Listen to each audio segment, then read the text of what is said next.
جب آنکھ انسان کی دکھتی ہے، پانی آتا ہے آنکھ سے، ایک تو وہ پانی ہے جو صرف دکھنے کی وجہ سے نکلتا ہے، آنسو کی صورت میں انسان کا پانی ظاہر ہوتا ہے، تو نہ تو وہ پانی ناپاک ہوتا ہے، نہ اس کی وجہ سے وضو ٹوٹتا ہے۔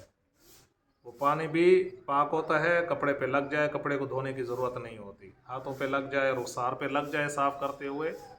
اس کا کوئی مسئلہ نہیں ہوتا۔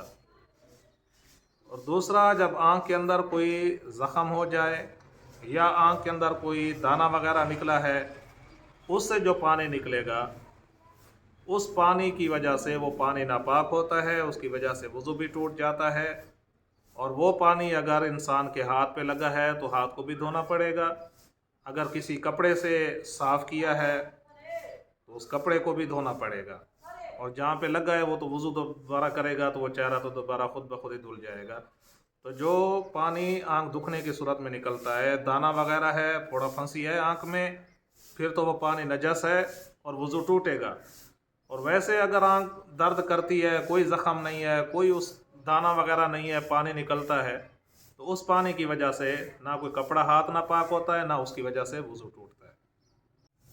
کان جب انسان کے دکھتے ہیں، درد کرتے ہیں، تو ان کے اندر سے پیپ نکلتی ہے یا جو پانی آتا ہے وہ پانی بھی ناپاک ہوتا ہے، اور اس کی وجہ سے وضو بھی ٹوٹ جاتا ہے۔ اور وہ اگر کسی نے کپڑے وغیرہ سے صاف کیا ہے، وہ نجس پانی لگا ہے تو وہ کپڑا بھی دھونا پڑتا ہے۔ اور ویسے اگر عام حالات میں جس طرح انسان کان ویسے انگل سے صاف کرتا ہے یا کپڑا وغیرہ سے صاف کرتا ہے، ویسے عام طور پہ جو کانوں کے اندر میل تھوڑی سی جمع ہو جاتی ہے وہ نکالتا ہے، تو وہ میل نہ ناپاک ہوتی ہے، نہ نجس ہوتی ہے، نہ اس سے وضو ٹوٹتا ہے۔ وضو صرف اس وقت ٹوٹتا ہے جب کان درد کرتے ہوں اور ان کے اندر سے پانی نکلتا ہو، تو وہ جب پانی نکلے گا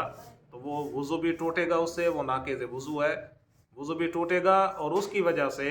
وہ پانی جہاں پہ لگے گا، جس چیز کے اوپر، ہاتھ کے اوپر، کپڑے کے اوپر، تو ان چیزوں کو دھونا بھی ضروری ہے۔